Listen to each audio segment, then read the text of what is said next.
কলকাতার RG Kar medical college ও হাসপাতালে ডাক্তারি পড়ুয়া ধর্ষণ ও নৃশংস খুনে অভিযুক্ত খুনির বিচারের দাবিতে দিনহাটায় পথ অবরোধ করে বিক্ষোভ দেখালো এসএফআই, ডিওয়াইএফআই এবং গণতান্ত্রিক মহিলা সমিতি।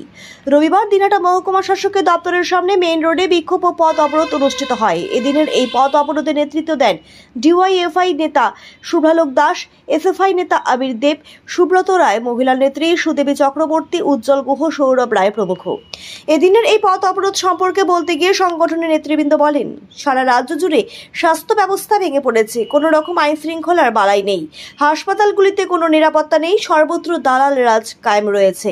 কলকাতার আরজিকর মেডিকেল কলেজ ও হাসপাতালে যে ডাক্তারি পড়ুয়াকে ধর্ষণ করে খুন করা হয়েছে তা কিছুতেই মেনে নেওয়া যায় না। ঘটনার পরেই যেভাবে সুইসাইড তত্ত্ব দাঁড় করানোর চেষ্টা হয়েছে এতে প্রমাণিত দোষীদের আড়াল করার জন্য একটি কৌশল নিয়েছে প্রশাসন। এই ঘটনার পেছনে একজন নয়, আরও অনেকেই রয়েছেন। আমরা চাই দোষীদের খুঁজে বের করে দৃষ্টান্তমূলক শাস্তি দেওয়া হোক।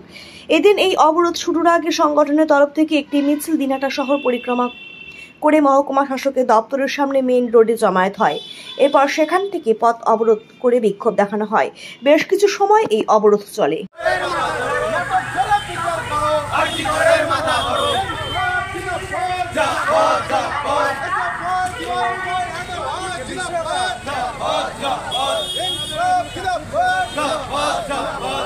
মোটেই সুরক্ষিত না। আমাদের রাজ্যের মুখ্যমন্ত্রী হলো মহিলা, তারপরে আমার নারীর নিরাপত্তা নেই, নারীরা অসুরক্ষিত। এই জন্য আমরা বলবো যে যাতে মহিলাদের নিরাপত্তা বজায় থাকে, তারা স্বাধীন মতন চলাফেরা করতে পারে, তাদের কাজ যেন তারা সুস্থভাবে পরিচালনা করতে পারে, এটাই আমরা জনগণের কাছে তুলে ধরতে চাচ্ছি। কি নাম আপনার? দেবযানী মিত্র। কি পদে রয়েছেন? আমি আমরা শহর লোকালের অ্যাডওয়ার্ড সভাপতি। যে পাশবিক ঘটনা ঘটেছে, ঘটনা ঘটেছে, কর্তব্যরত ডাক্তার তাকে নৃশংসভাবে খুন করা হয়েছে এবং খুনের আগে তাকে ধর্ষণ করা হয়েছে।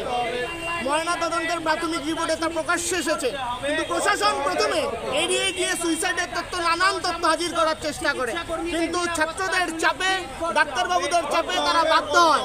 আজকের দিনে পশ্চিমবাংলার নিরাপত্তা কোথায়?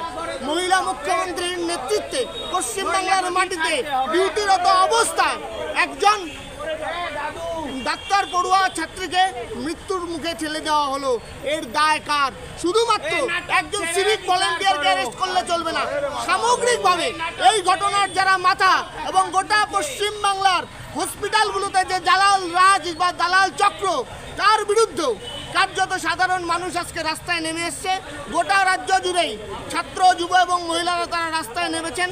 তারা আজকে এই পথ অবরোধ বিক্ষোভ কর্মসূচি সামিল হচ্ছেন।